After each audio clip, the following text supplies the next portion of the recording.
Today we're taking a look at Gaius Marius. He's an elite commander known particularly for his gathering skills, can help you feed all of your troops and grow quickly in Rise of Kingdoms.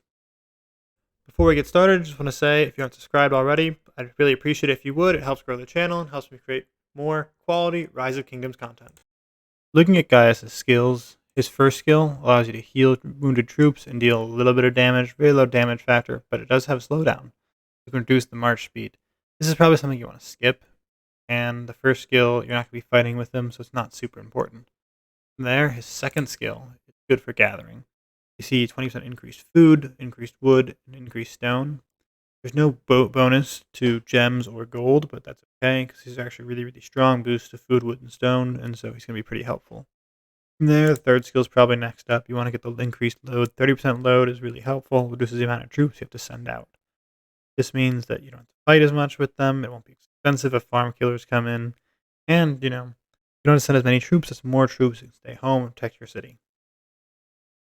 Lastly is his final skill. This is actually probably, the most important after the gathering speed one. This will increase the march speed of your siege units, which means you can gather more quickly because it takes less time moving back and forth. Save you, 10, 15 seconds every time you go out, and that adds up over time. Also, the biggest thing is the ratio of slightly wounded troops and overall casualties.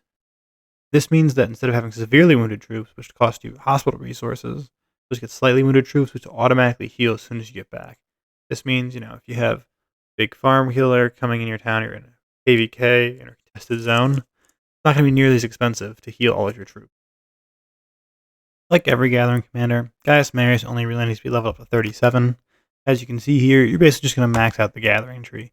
You're going to go superior tools 25%, and that's basically it. Then you'll have, the more the better. We'll get 6% resources upon completion. This here will increase troop defense, and you have your skill ones right there, there, and there. That's all you need for 37. That's really what you should aim for early game.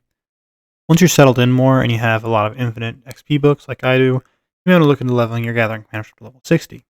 Pretty cheap, and it also gives you some bonuses, especially when you're fighting in contested zones, or, if you're just trying to deal with farm killers, there's rogues. These things always pop up. It's always better to be prepared than go in things and lose a lot more resources than you need to.